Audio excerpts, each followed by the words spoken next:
नमस्कार,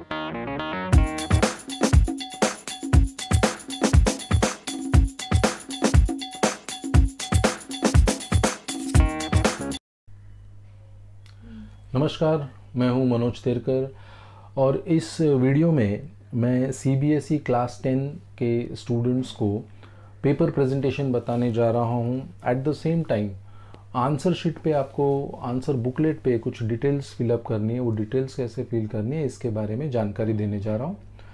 तो देखते हैं। सबसे पहले यहाँ पर आपको इस तरह की एक आंसर बुकलेट प्रोवाइड की जाएगी जो 30 पेजेस की होती है। इस आंसर बुकलेट पर आपको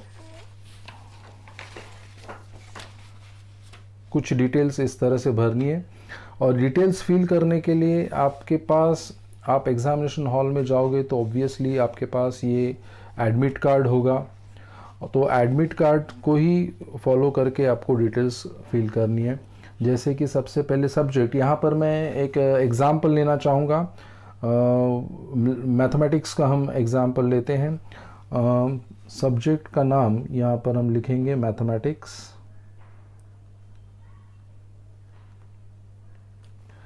फिर यहाँ पर आपको day and date of examination लिखना है।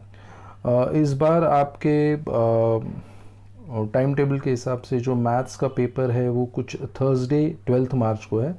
सो अकॉर्डिंगली मैं यहाँ पर लिखूँगा थर्सडे 12 मार्च 2020। फिर medium of answering the paper, आप अगर इंग्लिश मीडियम के स्टूडेंट हैं तो आपका मीडियम ऑफ आंसरिंग हर एक पेपर के लिए इंग्लिश ही होगा, तो वो आपको इंग्लिश लिखना है। उसके बाद write code number as written on the top of the question paper. तो ये रहा, आपको तभी क्वेश्चन पेपर भी मिलेगा एग्जामिनेशन हॉल में। तो ये जो क्वेश्चन पेपर है इसके टॉप पर आप देख सकते हो यहाँ कोड लिखा हुआ है। ऐसा कोड जो है हर एक क्वेश्चन पेपर पे होगा, वो कोड आपको यहाँ पर फिल करना है। तो ये है 30/3/1। उसके बाद number of supplementary answer books used. Already ये 30 पेजेस का आंसर बुकलेट है। इसके अलावा अगर आपको समझो एक सप्लीमेंट लगता भी है तो आप यहाँ 1 लिख सकते हो, या अगर नहीं लगता है तो 0 लिख सकते हो, या अगर ग्राफ पेपर अटैच कर रहे हो तो आपको एक ग्राफ पेपर भी लिख सकते हो। सो अकॉर्डिंगली यहाँ पर सप्लीमेंट समझो मैं 1 ले रहा हूँ तो सप्लीमेंट नंबर 1 लिखूँगा। उसके बाद नेक्स्ट जो कॉलम है, if physically challenge tick the category. तो ये उनके लिए है जो फिजिकली चैलेंज्ड है। B for blind, D for deaf and dumb, H for physically handicapped, S for spastic and C for dyslexia. अगर आप नॉर्मल हो तो यहाँ कुछ भी आपको टिक करने की आवश्यकता नहीं है। उसके बाद है वेदर राइटर प्रोवाइडेड। तो अगर आप खुद पेपर लिख रहे हो, नॉर्मली सारे स्टूडेंट्स खुद ही लिखते हैं, तो यहाँ पर राइटर प्रोवाइडेड आपको नो लिखना है। ओके। उसके बाद नीचे जो स्पेस है वो ऑफिस यूज़ के लिए, वो वहाँ पर आपको कुछ नहीं करना है। अब दूसरी जो डिटेल्स है जैसे कि आपका नाम, तो यहाँ पर आपको पहले आपका नाम लिखना है। नाम जैसा कि आपके हॉल टिकट पर है। अब मेरे एक स्टूडेंट का यहाँ पर मेरे पास एडमिट कार्ड है, उस एडमिट कार्ड पर जो नाम है उस हिसाब से मैं आपको नाम लिख के बताता हूँ। तो नाम मैं यहाँ पर बोल्ड लेटर्स में लिखूँगा, कैपिटल लेटर्स यहाँ मेंशन किया है, candidates name in capital letters. So accordingly यहाँ पर सियान आनंद फरगोज, ये कैंडिडेट्स नेम है। सियान एक स्पेस छोड़ के ANAND आनंद, फरगोज एक स्पेस छोड़ के FARGOSE।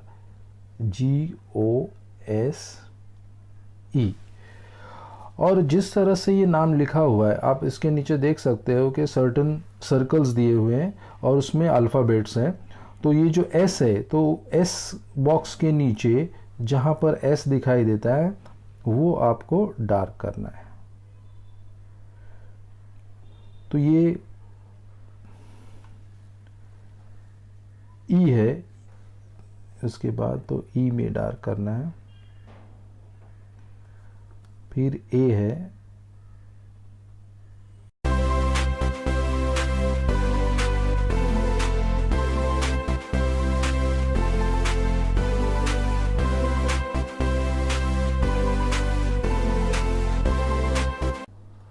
ये सर्कल्स फिलअप किए हैं। फिर यहाँ पर रोल नंबर, तो अभी तक मार्च 2019 तक 7 डिजिट रोल नंबर था, तो यहाँ पर रोल नंबर भी आपका हॉल एडमिट कार्ड पर है, तो वो रोल नंबर सही फिल करना है। यहाँ पर नंबर है 4163 465। इस साल से मतलब मार्च 2020 से एक्चुअली अभी ये 8 डिजिट का नंबर हो चुका है।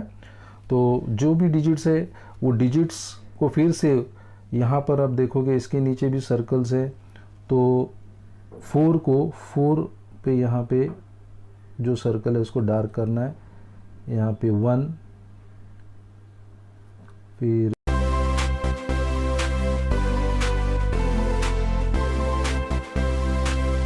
एडमिट कार्ड में देखोगे सब्जेक्ट नेम और सब्जेक्ट का कोड हर एक का दिया हुआ है। तो मैथमेटिक्स का यहाँ पर कोड आप देख सकते हो, इट इज़ 041। तो मैं यहाँ पर सब्जेक्ट कोड की जगह सब्जेक्ट कोड लिखूँगा 041। ओके, तो वो भी यहाँ पर शेड करना है हमको, ये 0 4 और 1। फिर इसके बाद है सेंटर नंबर, तो ये सेंटर नंबर यहाँ पर आप देख सकते हो 4626, ये सेंटर नंबर है, ये भी एडमिट कार्ड पर लिखा हुआ है, वो आपको यहाँ फिल करना है 4626 एंड अकॉर्डिंगली उसके नीचे उन नंबर्स पे शेडिंग करना है 4626। ठीक है। फिर रोल नंबर इन वर्ड्स, अभी आपका ये जो रोल नंबर है 4163 465, अब ये वर्ड्स में क्या होगा ये आपको सोचकर लिखने की ज़रूरत नहीं है, ये भी वर्ड्स में आपको एडमिट कार्ड पे लिखा हुआ है, वहाँ से ही आपको सीधा सीधा कॉपी करना है।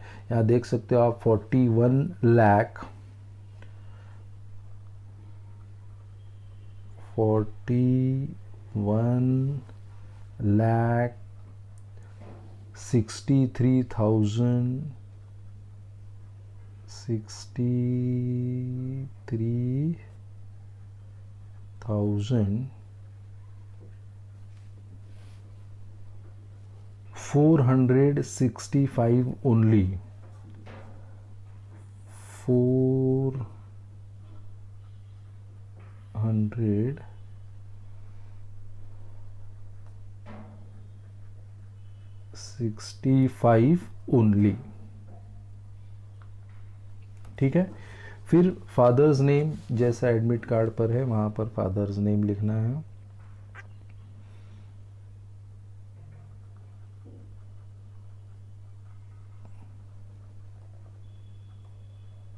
और फिर यहाँ पर आपकी सिग्नेचर जो भी है XYZ आप यहाँ साइन कर सकते हो। इसके अलावा यहाँ पर आपको कुछ नहीं करना है, ये आपका सिग्नेचर ऑफ असिस्टेंट सुपरिटेंडेंट जो भी है उनका सिग्नेचर और स्टैम्प रहेगा। फिर नेक्स्ट पेज पे भी कुछ डिटेल्स है।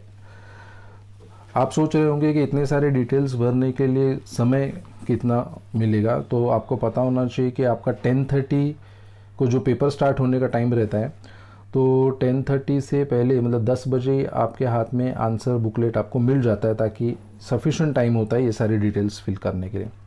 यहाँ पर लिखना है student should write code as written on the top of the question paper. तो फिर एक बार जो क्वेश्चन पेपर पे जो कोड था 30/3/1 ये लिख दिया हमने।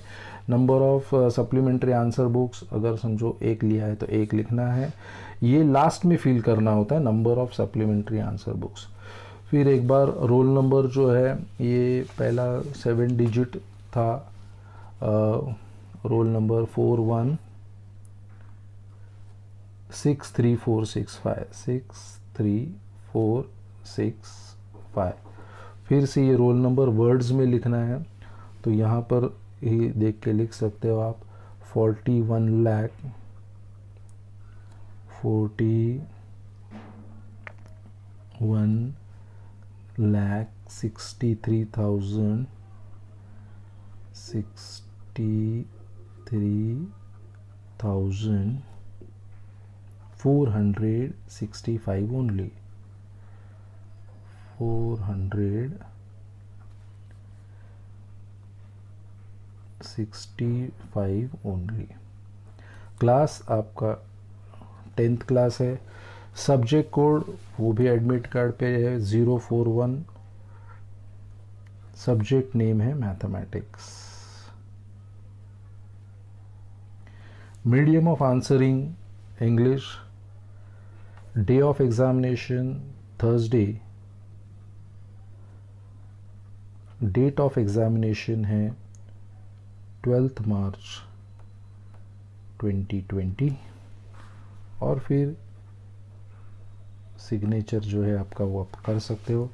यहाँ पे टीचर का साइन होगा। तो ये डिटेल्स फिल होने के बाद फाइनली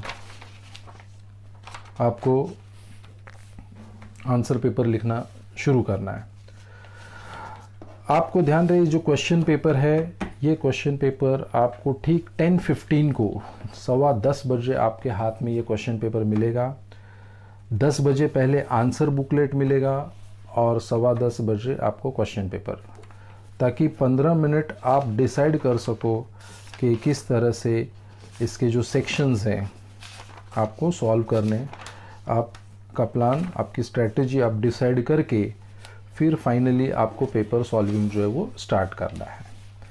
अब यहाँ पर सबसे पहले इम्पॉर्टेंट चीज़ है कि जैसे आपको ये आंसर बुकलेट हाथ में आती है 10 बजे, वैसे ही आपको इसमें मार्जिन्स पहले पेंसिल और स्केल से मार्जिन्स बना लेने चाहिए। हर एक पेज पे लेफ़्ट हैंड साइड पे एक मार्जिन होगी क्वेश्चन नंबर के लिए, और राइट हैंड साइड पर एक मार्जिन बनानी है। ये आपको सिर्फ राइटिंग एरिया डिफाइन करने के लिए। ऐसा है कि बुकलेट के थिकनेस के वजह से आप एंड तक नहीं लिख पाते हो, क्योंकि ये बुकलेट यहाँ पर आती है तो यहाँ पर आपकी राइटिंग स्पॉइल हो सकती है। इसलिए इसके पहले एक मार्जिन ड्रॉ करनी है ताकि आपका राइटिंग एरिया डिफाइन हो सके।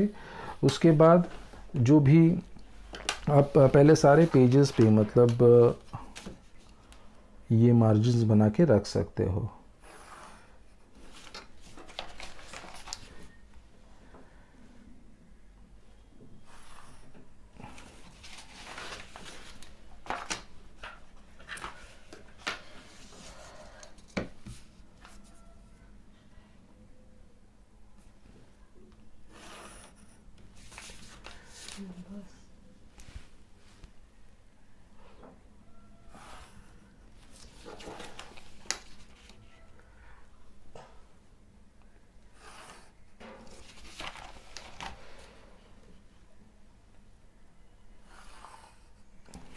ओके, अभी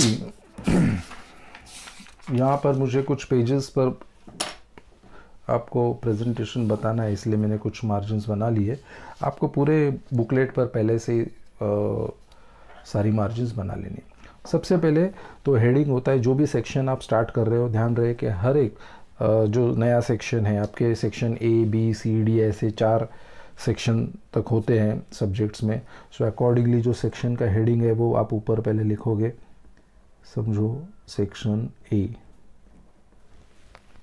सेक्शन A लिखकर आप यहाँ पर इसको डबल अंडरलाइन कर सकते हो।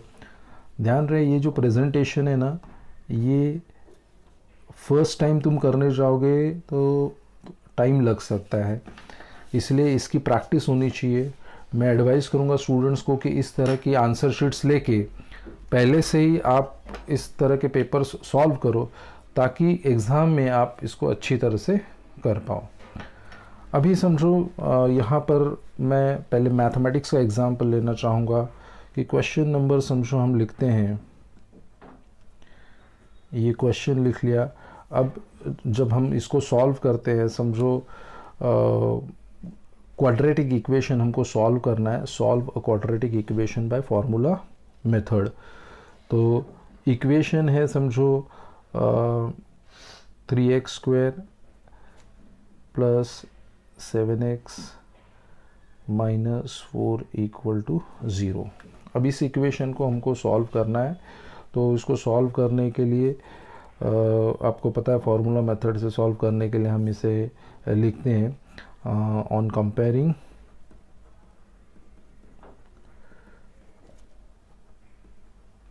with ax square plus bx plus c equal to 0, we get a is 3, b is 7, c is -4. a b c की जो भी वैल्यूज़ है वो डिटेल्स यहाँ लिखनी है। उसके बाद जो फार्मूला है वो फार्मूला यूज़ करना है। x इज़ इक्वल टू से माइनस बी प्लस और minus root of b square -4ac upon 2a। Okay, तो ये फार्मूला जहाँ जहाँ आप फार्मूला लिखते हो वहाँ पर आप इस फार्मूला को बॉक्स बना सकते हो। इसके लिए फिर से बताना चाहूँगा कि अगर राइटिंग स्पीड आपकी अच्छी है तो आप इस तरह का प्रेजेंटेशन यूज़ करिए, अदरवाइज़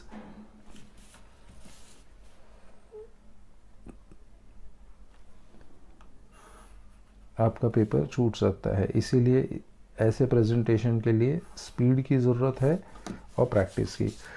फिर आप पूरी तरह से सब्स्टिट्यूशन करके x इज़ इक्वल टू जो भी है every step will be followed by x is equal to, और फाइनली आपको मालूम है कि इसके अंदर हम दो वैल्यूज़ हमको मिलती है, एक x इज़ इक्वल टू और दूसरा x इज़ इक्वल टू, और फिर ये दोनों ही वैल्यूज़ ये फिर से ये बॉक्स पेंसिल से बनाओ या पेन से कुछ फ़र्क नहीं पड़ता है, लेकिन आंसर को हाईलाइट करना ज़रूरी है, इसलिए हम इसे करते हैं। ठीक है, तो इस तरह से आप मैथमेटिक्स में प्रेजेंटेशन कर सकते हैं। उसके बाद समझो अब मैं आपको साइंस फिज़िक्स का एग्जांपल देना चाहूँगा। फिज़िक्स में न्यूमेरिकल्स कैसे करते हैं। यहाँ पर समझो मैं हेडिंग लिखता हूँ सेक्शन बी। तो फिज़िक्स के जो न्यूमेरिकल्स है उसको वो एक पर्टिकुलर फॉर्मेट में आप करोगे तो बहुत अच्छा लगेगा। हर एक न्यूमेरिकल में आपको पता है कि आपको कुछ डेटा दिया जाता है और उस डेटा के बेसिस पे आपको वो सॉल्व करना होता है। समझो ये है क्वेश्चन नंबर 2, ये क्वेश्चन है। तो जब मैं इसका सॉल्यूशन लिखूँगा तो डेटा लिखूँगा, डेटा को डबल अंडरलाइन करके समझो मुझे दिया हुआ है करंट, समझो 2 एम्पियर्स, रेजिस्टेंस दिया हुआ है समझो 10 ओम्स, और potential difference V find out करना है।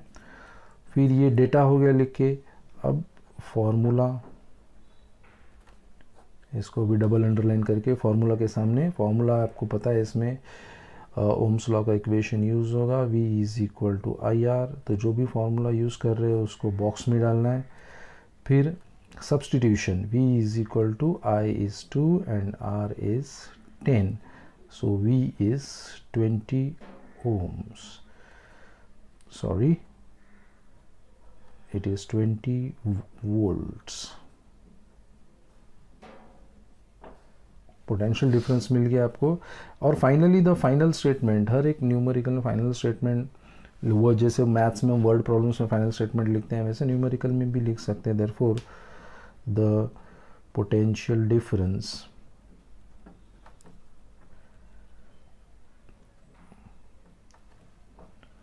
Across the resistance is 20 volts। ये हो गया। तो इस तरह से मतलब फिज़िक्स में आप न्यूमेरिकल्स प्रेजेंट कर सकते हो। फिर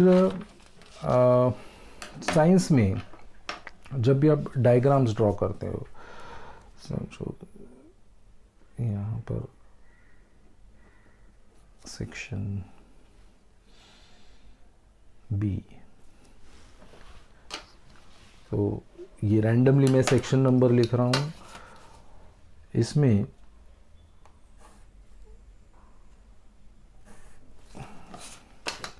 क्वेश्चन नंबर है समझो 4 या 12। जो भी डायग्राम रहेगा, डायग्राम ड्रॉ करके उस डायग्राम का लेबलिंग करना ज़रूरी है। जो सारे पार्ट्स है प्रॉपर एरोस से लेबल करके, लेबलिंग को मार्क्स होते हैं इसलिए लेबलिंग करना ज़रूरी है। और जो भी जिस भी चीज़ का डायग्राम है, समझो ये अमीबा का है, तो यहाँ पर उसका हेडिंग लिख के इसको फिर से आप अंडरलाइन कर सकते हो।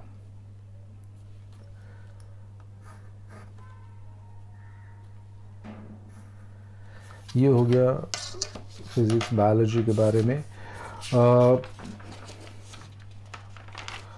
तो इस तरह से